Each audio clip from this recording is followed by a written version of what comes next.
नवरात्रि का पावन अवसर देवी माँ के सानिध्य को प्राप्त करने का खास मौका है। भारत भूमि तो देवी माँ के आशीर्वाद से संचित है ही। कई क्षेत्रों जो भारत में नहीं है वहाँ भी माता ने अपनी कृपा बरसाई है। नवरात्रा में देवी माँ के दर्शन के पुण्य मिलता है और उनका वर्णन करना तो और भी श्रेष्ठ कार्य है। देवी दर्शन के इसी कड़ी में हिंदुस्तान भारतीय सीमा से दूर स्थित माता के धाम के दर्शन करा रहे हैं। प्रसिद्ध 51 शक्तिपीठों में से एक खास शक्तिपीठ है सुगंधा। यह शक्तिपीठ भारत के पड़ोसी देश बांग्लादेश में स्थित है और परिसाल से 21 किलोमीटर से दूरी पर उत्तर में शिकारपुर नामक ग्राम में सुगंधा नदी के तट पर स्थित उग्रतारा देवी का मंदिर ही शक्तिपीठ माना जाता है। कहते हैं कि इस स्थान पर सती माता का नासिक यानी नाक गिरी थी।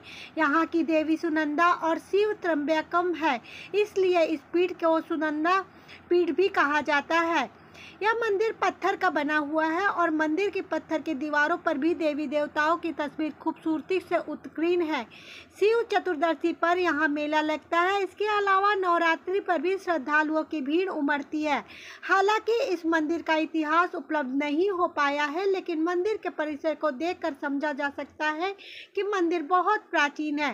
शक्तिपीठ का नाम भरत चंद्र की बंगला कविता आनंद मंगल में मिला है।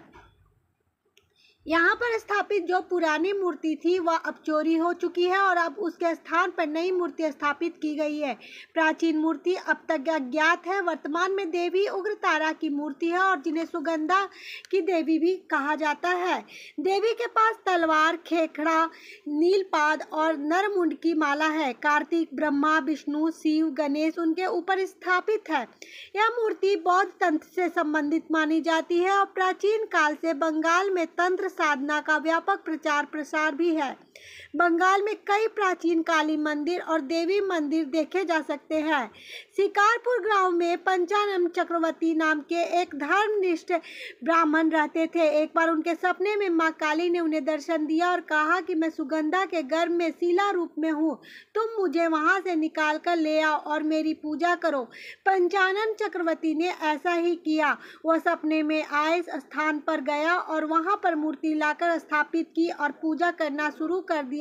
इसके बाद वहां पर स्थानीय लोग भी आने लगे और मां की पूजा करने लगे। इस तरह से यह पवित्र स्थान लोकप्रिय हुआ।